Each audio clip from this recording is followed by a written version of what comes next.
আসসালামু আলাইকুম। আমি এমডি আনিসুর রহমান। আজকে আপনাদেরকে একটি শোনাবো।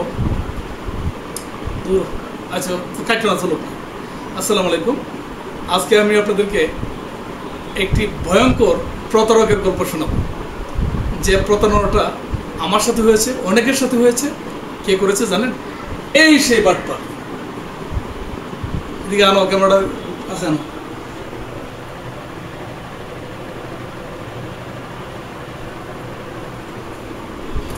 এখন তাহলে চলেন এই বাটপারের প্রতারণার ফিরিস্তি এবং তার ধরনটা বলি।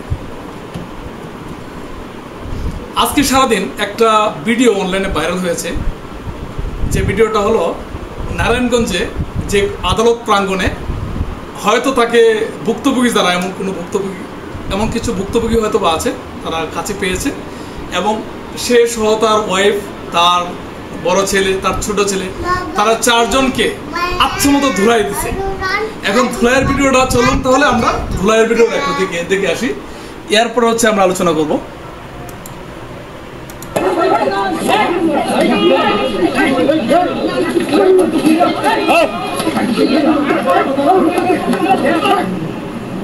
আপনার মারছে কি? আমার সাকাতের লোকজন মারছে।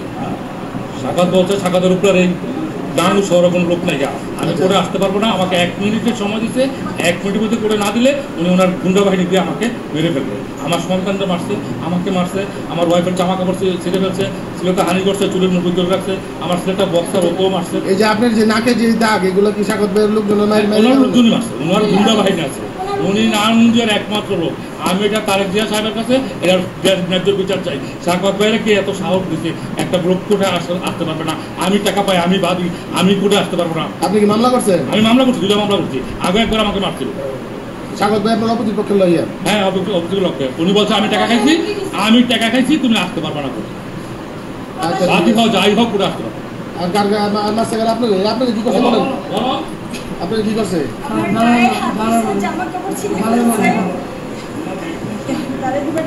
আমার চুলের মুঠে ধরে আমি কেন বলছি যে আমার বাচ্চাটাকে নিয়ে যাই, এজন্য আমার জামা কাপড় ছিঁড়ে ফেলছে, আমার গায়ে আমার চুলের গুছাই ধরে আমাকে ঘুষিয়েছে, থাপড়াইছে, আমার শিরোধারীর চেষ্টা করছে।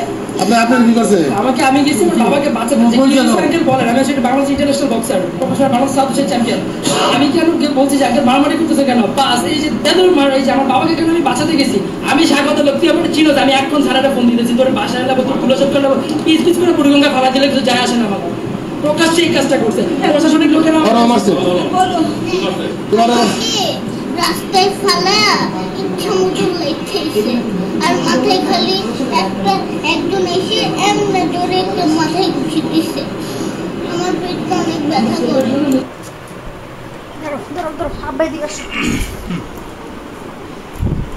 দেখলেন তো, একজন বললো না যে সে হচ্ছে আন্তর্জাতিক মানের বক্সার। সে বক্সার টক্সার কিছুই না ভাই, সে হচ্ছে তার বাপের চেয়ে বড় প্রতারক। এখন তার ওয়াইফের কথা বলি, এ হচ্ছে আরো ভয়ঙ্কর প্রতারক। আর যে পিছিয়ে আসনা শুরুটা, হেডে হচ্ছে উদীয়মান প্রতারক। এরা হচ্ছে প্রতারক ফ্যামিলি। এ হচ্ছে প্রতারণার ধরনটা একটু আমি বলি। ওরা কি করছে, আমরা যারা রিয়েল এস্টেটে কাজ করি, আপনারা জানেন যে আমরা প্রায় কোটি কোটি টাকার প্রোডাক্ট নিয়ে কাজ করি, যেগুলো আমরা সেল করি বা সেল কার্যক্রমের সাথে জড়িত আছি। এই লোক হচ্ছে হঠাৎ করে আমাকে ফোন করছে। এই লোকের নাম হচ্ছে ইরফান পাঠান। সে আমাকে ফোন করছে রাত 17 তারিখ রাতে ফোন করে বলছে যে এটা কি আনিস ভাইয়ের সাথে কথা বলছি? আমি হ্যাঁ বলছেন। আচ্ছা, আমি তো কালকে প্রজেক্টটা ভিজিট করতে চাই, তো আমি কীভাবে আসবো? আমি ঠিক আছে, এইভাবে আসেন। লোকেশন দিলাম। ঠিক আছে, তাহলে সকাল 10টায় আমি প্রজেক্টে থাকবো। তো আমি চিন্তা করলাম যে 10টা কালকে বৃহস্পতিবার, যদি উনি সঠিক টাইমে না আসে আমার সারাটা দিন নষ্ট হবে। ওনাকে বললাম যে ভাই, এক কাজ করেন, আপনি যেহেতু বৃহস্পতিবার, আপনি দয়া করে সঠিক টাইমে আসবেন, কারণ টাইমটা নষ্ট করেন না, আমার অফিসে অনেক কাজ আছে।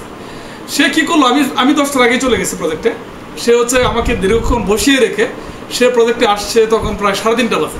আমি একটু তার প্রতি বিরক্ত, অনেকটাই বিরক্ত। তারপরেও সে যেহেতু আসছে, নিজের গাড়ি নিয়ে আসছে, একটা কালো রঙের জিপ, একটা কালো রঙের হচ্ছে নোহা টাইপের গাড়ি, আর হচ্ছে তার সাথে তার ছেলে, তার ওয়াইফ, তার 2টা ছেলে, তার ওয়াইফ, মানে 4 জন মিলে আসছে আর কি। আর সে একজনকে পিএস বানায় নিয়ে আসছে, একটা ড্রাইভার আছে, এই টাইপের সে সাজায় গুছিয়ে নিয়ে আসছে। এখন আসছেন প্রজেক্ট ভিজিটের পালা। তো আমি বললাম যে ঠিক আছে, এখন তাহলে প্রজেক্ট ভিজিট করবো নাকি অফিসে বসবো? তো বলতেছে না, আমরা প্রজেক্টটা দেখে আসি। তো তাদেরকে নিয়ে প্রজেক্টের ভিতরে গেলাম। প্রজেক্টের ভিতরে গিয়ে কি করলো, সে প্লট দেখে খুব পছন্দ করতেছে, মানে বিশাল পছন্দ হয়ে গেছে প্লট। বলতেছে ভাই আমি প্লট পছন্দ হয়েছে, আমি এই 2টা প্লট নেব। 2টা প্লট নেবেন, প্রাইসটা কি সেট হয়েছে, জানেন প্রাইস সম্বন্ধে? না প্রাইস বলেন কত প্রাইস টাকা কোনো সমস্যা না, আমাকে এই 2টা প্লট দেখেন আছে কিনা। ঠিক আছে, অফিসে একটা খোঁজ দিই। অফিসে খোঁজ দিলাম, পরে বলতেছে যে ভিডিও অন করছো? হ্যাঁ হ্যাঁ, ভিডিও মিনিট চলতেছে 5 মিনিট 24 সেকেন্ড। আচ্ছা, পরে প্রজেক্টের ভিতরে নিয়ে গেলাম, যাওয়ার পরে সে বলতেছে যে ঠিক আছে টাকা কোনো সমস্যা না, প্লট 2টা আছে কিনা দেখেন। তো আমি অফিসে আমাদের ইডি ম্যাডামকে ফোন দিলাম এখান থেকে ইনস্ট্যান্ট। ফোন দিয়ে বললাম, পরে ইডি ম্যাডাম বললো যে হ্যাঁ প্লট আছে, দেওয়া যাবে, কিন্তু ভালো রেট লাগবে। তাহলে আমি তাকে বললাম যে ভাই এই প্লটগুলো নিলে আপনি 2টা প্লটে 2,40,00,000 টাকা পড়বে। যাও পেছনে যাই না মা, যাও যাও যাও যাও, এই না এনে যাও, ভিতরে যাও, ক্যামেরার সামনে এসো না। খুলে বলছে তা চলে যাও এখান থেকে, কথা বলবো না, ওদিকে যাও না, পাটা দিকে দাও। তো সে বলতেছে, তাকে বললাম যে ভাই 2,40,00,000 টাকা লাগবে। সে কোনো কথা বলে না, 2,40,00,000 রাজি হয়ে গেছে। আমি তো আশ্চর্য হয়ে গেলাম, ঘটনা কি? ক্লায়েন্ট তো বার্গেনিং করে, কাস্টমার বার্গেনিং করে প্রোডাক্ট নিয়ে, কিন্তু উনি কোনো বার্গেনিং করলো না, 2,40,00,000 টাকা রাজি হয়ে গেল। এখন কি হলো, আমরা অফিসে বসলাম। তো আমি বললাম যে ঠিক আছে, তো ফর্মগুলো ফিল আপ করেন। ও মা, ফর্ম ফিল আপ করতে দেখেছি একজন কলম ভাঙে, মানে লিখতেই পারে, লেখাপড়া জানে না আসলে, আর সব মূর্খ। তো যাই হোক, ফর্ম ফিল আপ করছে, কী লিখছে নাম টাম, আমি আপনাকে কালকে ছবি তুলে আপনাদের সবাইকে সবার উদ্দেশ্যে আমি ছবি তুলে এটা আমি কমেন্ট বক্স সবার উদ্দেশ্যে আমি এই বিষয়গুলো ছবি তুলে আমি কমেন্ট বক্সে দিয়ে দেবো, দেখতে পারেন। ওকে, তারপর ফর্ম যেহেতু ফিল আপ করতে পারেন, আমি ঠিক আছে আপনাদের আইডি কার্ড ছবিটি লাগবে, এগুলো ওইগুলো আমি হোয়াটসঅ্যাপে পাঠিয়ে দিব, আপনি প্রিন্ট করে নিন। ওকে, ভেরি গুড। তাহলে এখন কত টাকা দিচ্ছেন? বলছে এখন হচ্ছে আমরা 10 লাখ টাকা দিচ্ছি। তাকে অনেক ভেবে চিনতে 10 লাখ টাকা সে দিবে কিনা, 1 লাখ দিবে কিনা, এইসব বার্গেনিং করে 10 লাখ টাকা দিবে। আর বাকি টাকাটা দিবে হচ্ছে যখন রেজিস্ট্রেশন দিবে, পেপার চেক আউট করে তখন পুরো টাকা দিয়ে দিবে। এইভাবে তার সাথে কন্ট্যাক্ট করবে। এখন আসেন ফাইনাল কথায়, যখন তাকে বিদায় দিব, এরপর আমি জিজ্ঞেস করলাম আপনারা কি লাঞ্চ করছেন? না, দুপুরে লাঞ্চ করিনি। লাঞ্চ যেহেতু করি না, এই লোকগুলো তো লাঞ্চ করানো দরকার। আমি প্রায় 2,000 টাকা খরচ করে তাদেরকে লাঞ্চ করালাম। লাঞ্চ করানোর পরে লাঞ্চ খাইলো।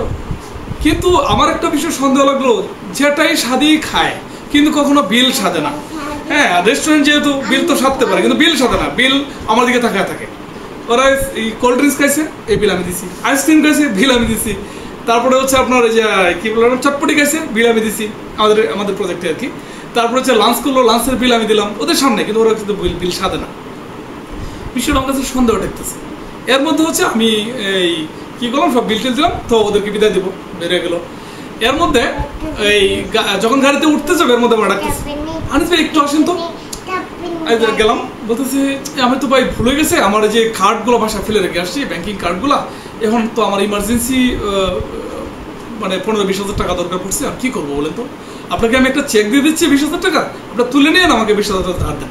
আমার কি বলেন ভাই, আমি কি টাকা নিয়ে সাথে নিয়ে ঘুরে নিই? এতগুলো টাকাকে সাথে নিয়ে ঘুরে, এই আধুনিক যুগে কি আপনি অ্যাপস নাই, অ্যাপসে টাকা তুলতে পারবেন না? বলতে না আমি তো অ্যাপস ইউজ করি না। বুঝেনি তো, আমাদের আসলে আমরা এই যারা একটু সমাজে বড়, নিজেকে বড় ভাবতে বড়, তাদের আসলে এই অ্যাপস ট্যাপস নিয়ে ঘুরলে অনেক সময় ব্ল্যাকমেলের সম্ভাবনা থাকে, আমরা বুঝাইতেছি। তো দেখলাম যে খুব আনন্দ অভিনয় করতে টাকার জন্য। আমি আসলে মাথায় ঢুকে না যে একটা প্রতারক বা এই টাইপের চিন্তা করো আগে। আমি ঠিক আছে, আমি 5,000 টাকা করে দিতে পারবো। তো 5,000 টাকা যে বলছে মুখ থেকে রাজি হয়ে গেছে, ঠিক আছে 5,000 টাকা দিলে হবে, আমি আপনাকে রবিবার দিন টাকাটা পৌঁছে দেবো, আর নাহলে একটা চেক দিয়ে দেবে, চেক তুলে। আমি জানলাম না চেক লাগবে না, আপনি তো 10 লাখ টাকা এই আমাদের চেক দিয়েছেন কোম্পানি অ্যাকাউন্টে, ওইটা ফার্স্ট করেন, আর ওই টাকাটা আপনি হাতে হাতে আমাকে দিয়ে দিন। আপনার সাথে তো আমার দেখা হবেই, আপনি তো আমার হাতে হাতে আমাকে দিয়ে দিন। ওকে, ছেড়ে দিলাম, চলে গেল। এরপরে তো ভাই ভিন্ন নাটক, সে আর আমার ফোন রিসিভ করে না। ঠিক আছে, তার সাথে নাটক শুরু হয়েছে আর কি। নাটক যখন শুরু হলো তখন আমি দেখলাম যে আর হচ্ছে সে যে চেকটা দিয়েছিল, এই যে 10 লাখ টাকার চেক, এই চেকটা আমি সিটি ব্যাংকে পরীক্ষা করার জন্য আমার এক বন্ধুর শরণাপন্ন হলাম। এই বন্ধু হচ্ছে চেকটা দেখে বলতে, আরে তো বুয়া চেক, এই চেকের সাথে 2010-এর পর থেকে তার সম্পর্ক নেই, তার মানে এই চেকটা হচ্ছে সাসপেন্ডেড, মানে ক্যান্সেল চেক আর কি। ওকে, তো আমি তো আরও বেশি কনফার্ম হয়ে গেলাম সে একটা প্রতারক। তো যাই হোক, এখন হচ্ছে আমার টাকা তোলার পালা। ঠিক আছে ভাই, আপনি যাই করছেন আমার টাকাটা ফেরত দেন। না, সে টাকা তো দিবেই না, ওরা উল্টা পাল্টা হুমকি দামকে আমাকে। আমি আমার এক ভাই আছে, বড় ভাই, ওনার মাধ্যমে, রব ভাই, উনি মোহাম্মদপুর থাকেন, উনি একজন আইনজীবী, ওনার মাধ্যমে ওনার শরণাপন্ন হলাম। তো উনি ওনাকে ফোন করছে, উনিও এই বাটপারকে ফোন দিছে। কোনো বাটপার তো তখন ভয় পেয়ে গেছে যে সিআইডি বা ডিবির কেউ কথা বলে না।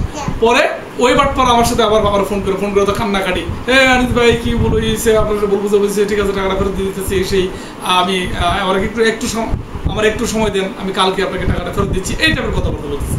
এবার ভাই আপনি তো একটা বাটপার, এই যে এখন আমি ক্লিয়ার, কিন্তু কথা হচ্ছে আমার টাকাটা অনেক ঘুরান না, আপনি কিন্তু বাঁচতে পারবেন না, আমার টাকাটা ঘুরাবেন না, আপনি কিন্তু দেশে থাকতে পারবেন না, আমার টাকাটা নেই, 5,000 টাকা কোনো ব্যাপার নেই, টাকাটা দিতে হবে। তো যাই হোক সে খুব কান্নাকাটি করতেছে, টাকা ফেরত দেবে। ও মা নাটক তো আরও শুরু হয়েছে, সে আমার ফোনই ধরে না। এরপরে সে ডেট দিতে পরের দিন না, পরের দিন আর কোনো খবর নেই, ফোনও ধরে না, টাকার কোনো খবর নেই। তো আমি এর মধ্যে চিন্তা করলাম যে দেখি তো সে আর কারোর সাথে প্রতারণা এরকম করছে কিনা রিয়েল এস্টেট প্রফেশনে। তা আমি করলাম কি, আমি হচ্ছে আমাদের যে একটা গ্রুপ আছে রিয়েল এস্টেটের, এখানে প্রায় এই তো 2000 কাছাকাছি আমাদের এমপ্লয় আছে যারা রিয়েল এস্টেটে কাজ করে।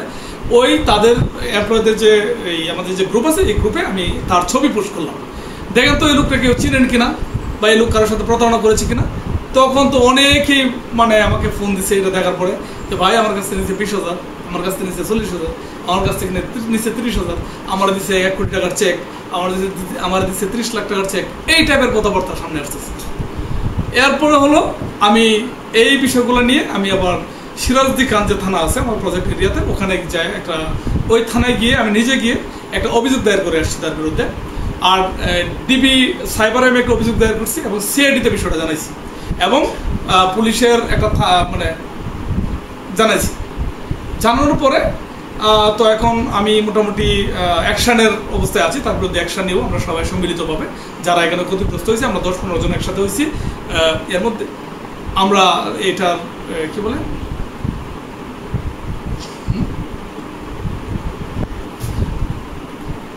এদিকে যাও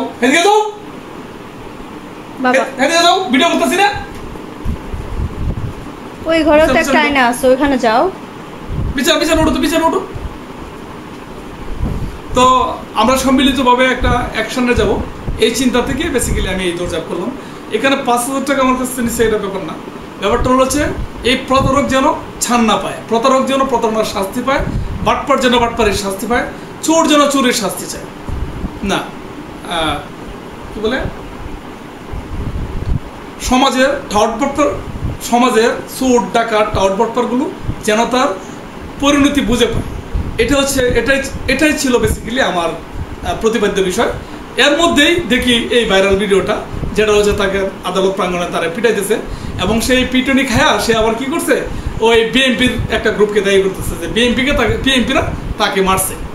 ঠিক আছে, এখন আসলে সে তার তো অভ্যাস খারাপ, সে হয়তো কারো না কারোর সাথে এরকম লেনদেন করছে, লেনদেনে ঝামেলা করছে, এই জন্য তারা পিটাইতেছে, এটা হচ্ছে আসল ঘটনা। কিন্তু সে এখন কিন্তু এই যে বিএনপিকে ব্লেম দিচ্ছে। হ্যাঁ, আমি আপনাকে শোনাই, দেখেন না যে বিএনপির কীভাবে ব্লেম দেয়। গান শহরে কোনো লোক নাই, আমি করে আসতে পারবো না, আমাকে 1 মিনিটের সময় দিচ্ছে, 1 মিনিটের মধ্যে করে না দিলে উনি ওনার গুন্ডা বাহিনী দিয়ে আমাকে মেরে ফেলবে। আমার সন্তানটা মারছে, আমাকে মারছে, আমার ওয়াইফের জামা কাপড় ছিঁড়ে ফেলছে, ছেলেটা হানি করছে, চুলের মুঠো ধরে রাখছে, আমার ছেলেটা বক্সার ওকেও মারছে। এই যে আপনার যে নাকে যে দাগ, এগুলো কি স্বাগত ভাইয়ের লোকজনের লোকজনই মারছে, ওনার গুন্ডা বাহিনী আছে, উনি নাম দিয়ার একমাত্র লোক। আমি এটা তারেক জিয়া সাহেবের কাছে এর ন্যায্য বিচার চাই। স্বাগত ভাইয়েরা কি এত সাহস দিচ্ছে একটা লোক কোথায় আসতে পারবে না? আমি টাকা পাই, আমি ভাবি আমি কোথায় আসতে পারবো না। আপনি কি মামলা করছেন? আমি মামলা করছি, 2টা মামলা করছি আগে। এই হলো ঘটনা। কিন্তু একটা ভয়ঙ্কর প্রতারক এবং ভয়ঙ্কর একটা বাটপার, তার একটা চক্র আছে এবং আমি মনে করি যে তার যে ফ্যামিলি আছে না, এই ফ্যামিলিটাকে নিয়ে টোটালি সাজায় গুছায় নিয়ে ঘুরে, একটা গাড়ি ভাড়া করে নিয়ে ঘুরে এবং একদিনে তার 1-2 লাখ 3 লাখ টাকা সে বিভিন্নভাবে সে ব্ল্যাকমেল করে মানুষের কাছ থেকে। ঠিক আছে, এই হচ্ছে তার চরিত্র এবং এই তার অভ্যাস এবং সে আমার সাথে এই ঘটনা ঘটাইছে। আমি তার চাক্ষুষ প্রমাণ এবং আমার সাথে যে ঘটনাগুলো ঘটছে এবং আমার যে যারা অন্যান্য যাদের সাথে এই ঘটনাগুলো ঘটাইছে প্রত্যেকের ডকুমেন্টস আমার কাছে আছে। আমি কমেন্টসে আমি এই ডকুমেন্টসগুলো ছবি তুলে দিয়ে দেবো, আপনারা সবাই দেখতে পারবেন। তো যাই হোক, আর সবাইকে আমি সাবধান করছি, সতর্ক করছি, অ্যাটলিস্ট এরকম ভয়ঙ্কর প্রতারক মানুষ রূপে আপনার কাছে আসবে, এসে প্রতারিত করে চলে যাবে। তো যাই হোক, কেউ যেন দিন শেষে ক্ষতিগ্রস্ত না হন, আর যেন কেউ ক্ষতিগ্রস্ত না হন, আর যেন কেউ কারো দ্বারা ব্ল্যাকমেলের শিকার না হন, এই জন্য বেসিক্যালি আজকের এই ভিডিওটা করা। তো সবাইকে ধন্যবাদ ও কৃতজ্ঞতা জানিয়ে আজকের ভিডিও জানিয়েছি। সবাই ভালো থাকবেন, আল্লাহ হাফেজ।